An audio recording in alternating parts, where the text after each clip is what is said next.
Brazen is all about being bold, forward, defiant, and blatant. Which is pretty brave today, if you think about it. Hi, I'm Carl, host of AV123, an audiovisual show powered by Voice123, the largest and most trusted network to hire voice actors for your AV projects. In this episode, we chat with Megan Dean, who's a network manager and producer at Project Brazen, a company that likes telling it like it is. Personal stories are really what compels listeners, but it's important that they're character-led rather than led by a topic area. And the other thing that we like to do is happening now. So whatever story that we're telling, for it to be brazen, it needs to have some sort of relevance to the modern day. Megan certainly knows what telling compelling stories is all about, so join us for the chat. Megan Dean, network manager and producer of Project Brazen. Welcome to AV123 and thank you for joining us. Thank you so much for having me. Your journalism studio and production company certainly has a very intriguing name. Using an adjective like brazen is so in your face, it's almost a verb. So what's so brazen about Project Brazen? There's a deep history to the name that comes from my bosses, Bradley Hope and Tom Wright. They were previously at the Wall Street Journal before setting up Project Brazen. And Project Brazen itself was actually the name of an investigation that they did into this huge sort of global scam, essentially the 1MDB scandal. They broke that story open for the Wall Street Journal, and that kind of attitude, I like to think of it as sort of an approach to storytelling. We have a few central tenets to what makes a Project Brazen story. So the stories that we run with and that we pursue tend to have a few common elements, particularly narrative and investigative shows, which is really where we've made our name to date.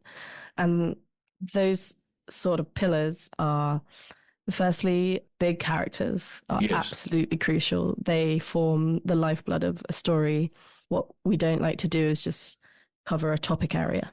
But the risk with that is that you end up creating something so generic, and personal stories are really what compels listeners. So that could be any manner of things, but it's important that they're character-led rather than led by a topic area. And the other thing that we like to do is happening now. So whatever story that we're telling, for it to be brazen, it needs to have some sort of relevance to the modern day. It can be a historic story, but it needs to have a thread that you can pull that takes you all the way to today. I suppose consequences or sort of resonance that remains relevant, even if it is a historical story. And we have tackled historic stories like our podcast Dynamite Doug, which was about an art trafficker who worked during the Cambodian genocide. That was a long time ago, but that story remains relevant because art that he looted is still in the Metropolitan Museum of Art in New York today. So those are the types of, happening now threads that we like to. Yeah, because I certainly enjoyed your Havana Syndrome. I thought that was entirely fascinating. I would recommend that anybody listens to it. But tell me something. Project Brazen specializes, all right, you specialize in books, documentaries, television shows, films, and podcasts also. Yes. Now let's focus on podcasts because podcasting has become such a popular platform. Given that there's so much clutter and so many voices that are drenching the interwebs and competing for a listener's time, how important is it from your perspective to brainstorm podcast topics? Oh, it's absolutely crucial. How do you determine that? I think if you're literally just podcasting for fun, then jump straight in, get into it. But if you have ambitions for the show that you're creating, and you're looking to build reach and grow an audience, then you do need to put some planning and forward thinking into the topic of your show and sort of defining the audience that you would ultimately like to reach.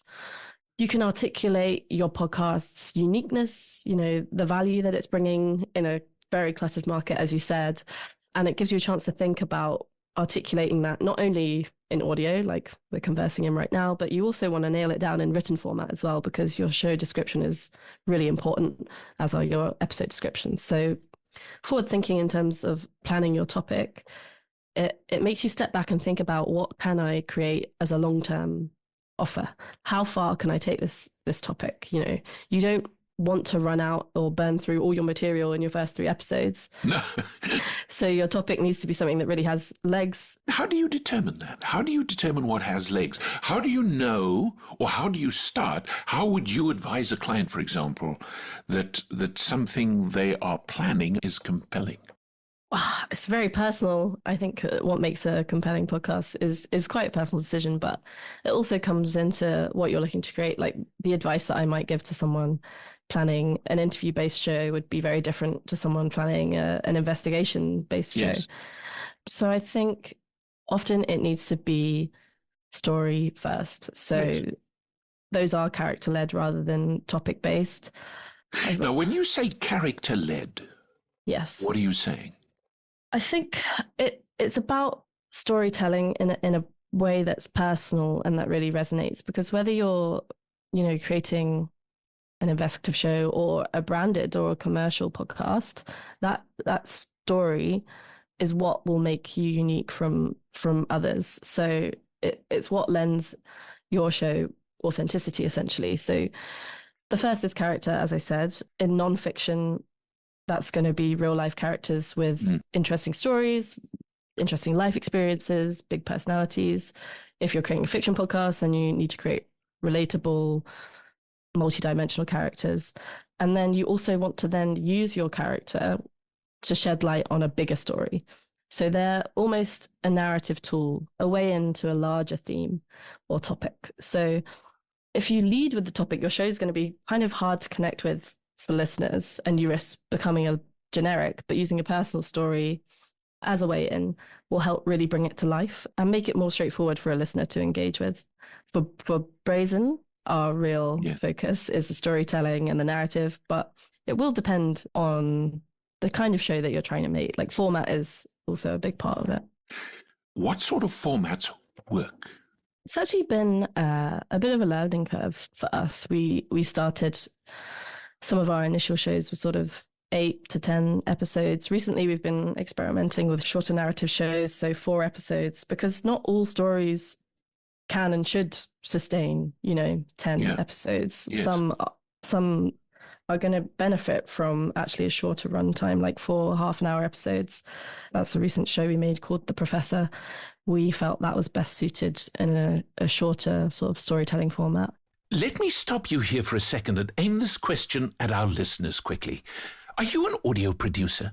Did you know Voice 123 has an AV resource center where you can learn everything from how to hire a voice actor to creating video game characters? No? Well, all you need to do is visit www.voice123.com/blog. And with that, it's back to you, Megan. From a commercial perspective, brands and marketing teams seem to be focusing more and more on branded podcasts. Mm-hmm. How does the approach to starting a branded podcast differ? How does the strategy change? It's so funny that you mentioned it, actually, because in a way they share more than they kind of diverge. Yeah. At least at Brazen's, our approach is that even if you're creating a commercial product, a commercial podcast, the story is still everything, because even then it needs to be at the heart of what you're creating. Every, world-leading brand, it starts with a story, and that could be the founder's vision for the company. It could be the customer's need. Whatever your narrative is, that's totally unique to your brand, and it can't be replicated. So in a world, where there's so much competition, and even in the podcasting space, there's so much content, it's the authenticity of your story that matters, and that even for a commercial show, that's their best asset is telling your brand story. How would you define authenticity? I think it's become something that's like increasingly important. We see, TikTok creators lean on the side of authenticity, and they're not like creating a really polished final product. And so you look to social and see that it's connecting more, these authentic sort of choppy cut videos. It's not polished, looking perfect. So I think it's a rawness and, I guess, a truthful encapsulation of what you consider really unique to yourself. So for a brand to be authentic, that's like a direct sort of connection with a listener, and that will be a podcast that doesn't just try to sell you something.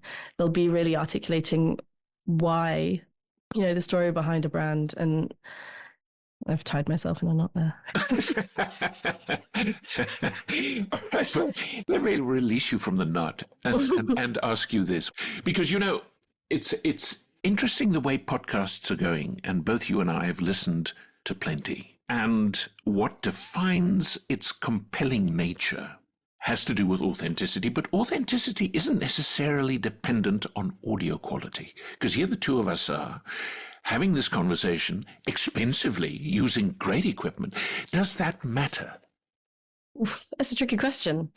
There's kind of two questions in one there. So planning and strategizing it's super important, mainly to make sure what you're creating is sustainable, because it's no good, being super ambitious and creating this really highly produced show that you only have the time and resources to make 3 episodes.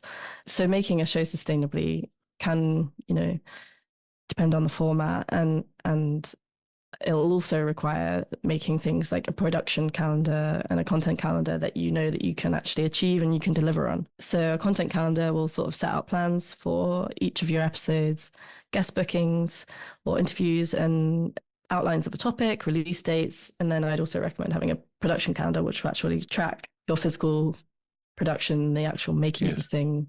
Have you done your initial research? Is the interview booked, recorded? Is it mixed? Have you written the copy for publication? Because that kind of post-production stuff often gets forgotten.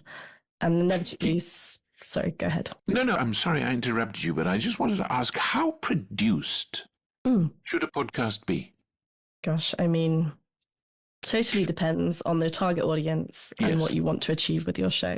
So in other words, it's incredibly important before you even start thinking of a podcast that you know exactly who your audience is. You've got to have your finger on the pulse of the audience. Yeah, I think so, because if you don't know who you're trying to reach, it's tricky to carve out a sort of niche and to know whether you're going to really actually meet the needs or interests of that group. So if you do think about those things in advance, you can identify what that audience might be looking for. Is it entertainment? Is it education? Is it community? And you can tailor your content in response to that and hopefully make the most engaging possible show you can. How technically proficient do you need to be? So it's a sliding scale, I suppose, depending on the experience that you have and your ambition for the show itself. But on the tech side of podcasting, there is a few things that you need to think about. One of them is hosting your show, where to host it. There's a whole bunch of platforms now where you can host your show. Sort of easy, early entry level one might be just Spotify for podcasters. It's very user-friendly and sort of intuitive. So that might be one place to start, particularly if you're just, creating for fun to begin with. You need to think about things like the right format. You need to make sure you're exporting things in MP3. It seems basic, but if you export a WAV file, you're not going to be able to upload it to somewhere like Megaphone, for instance. Just small details like that. You need to make sure you've got an RSS feed that you can distribute to make sure that people can listen on all platforms, whether that's Apple Podcasts or Spotify or Castbox and all the other third-party platforms. An RSS feed is sort of a file which holds all your show's most important information. So the series description, the art, all the main elements of the show will be delivered with that RSS file. In terms of editing, again, there's now so much tech that you could use. So traditionally, people would use software like Audition or Audacity, but now there's new programs like Descript, which utilizes all sorts of AI to create this kind of user-friendly in-script editing experience, which is it's kind of hard to describe in words, but it means that you can edit the words of your script and it will edit your audio at the very same time, which is magic, really. But it also means it's easier for people who are just getting started to really edit their own show. They don't need to be, a sound engineer to get it done, which is quite exciting in terms of lowering the barrier for entry on this kind of thing. Should you consider having a team on board? Is that important, do you think? Yeah, absolutely. I think people often underestimate just how labor intensive creating a podcast can be. I have a show at the moment which releases on a weekly basis, and getting that booked and recorded and mixed, it's a lot of work every week. So a team is crucial, depending on the ambition of your show, that is.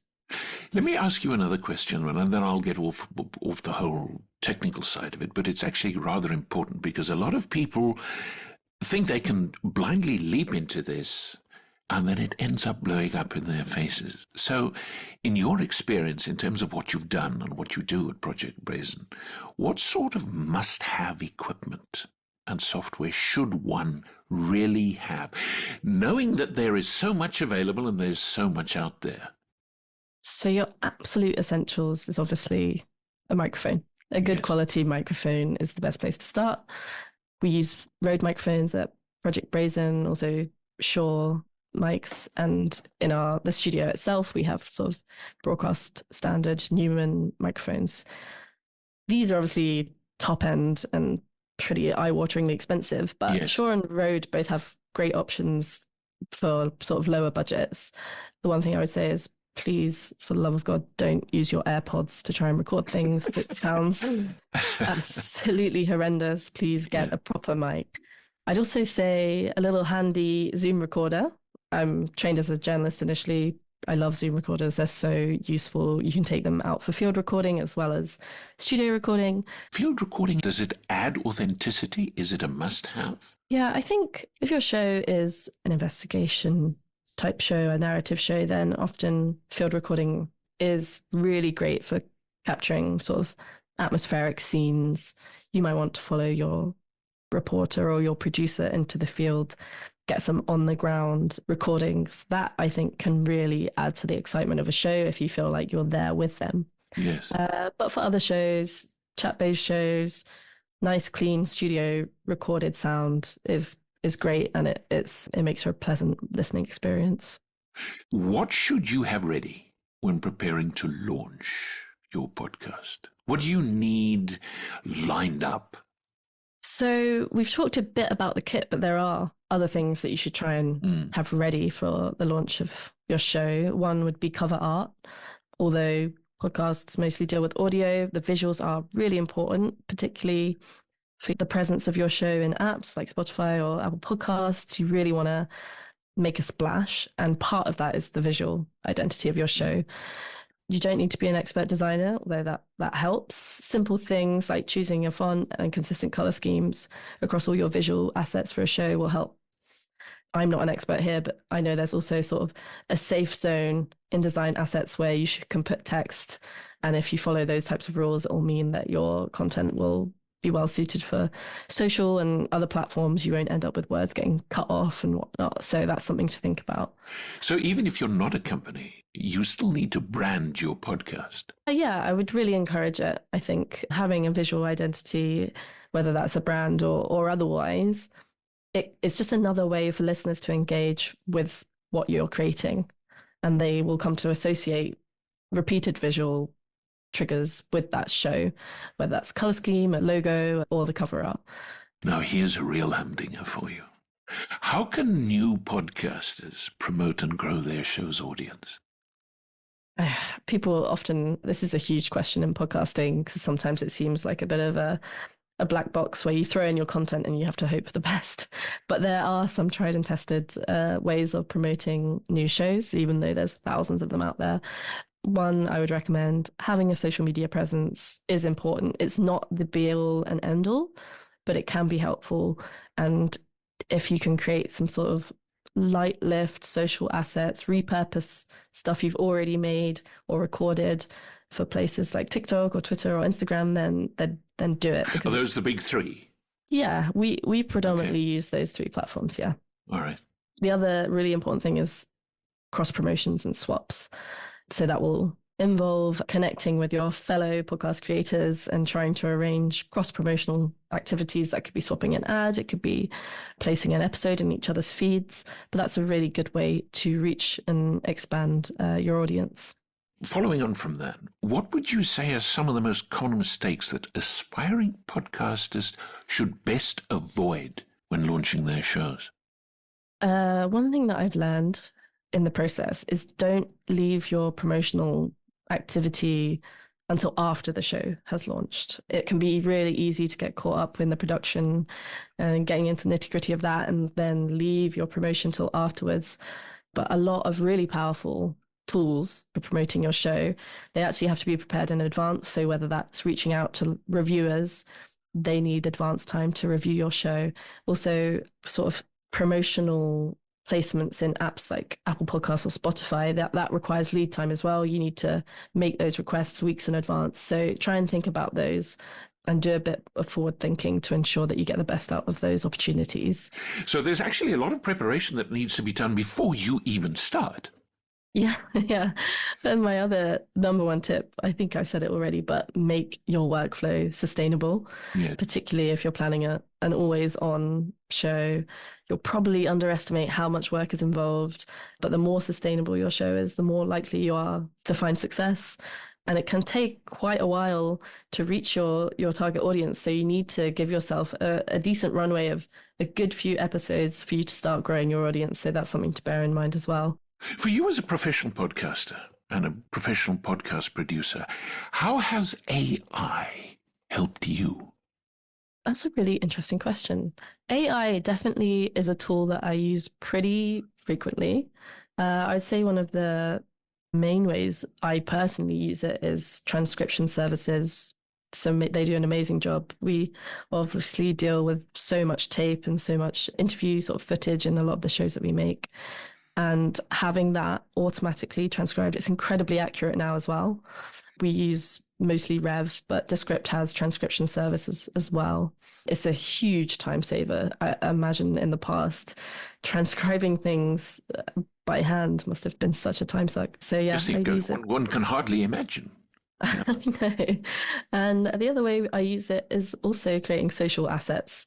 It's not something that I personally want to spend a load of time on. If you can use something like, I know Riverside does it, Descript does it, it'll take your episode and churn out clips and other useful assets that you can use for social. And if you really want to focus on the production of your show, that's just a time saver. Does transcription matter in podcasting? Should you be able to provide transcriptions?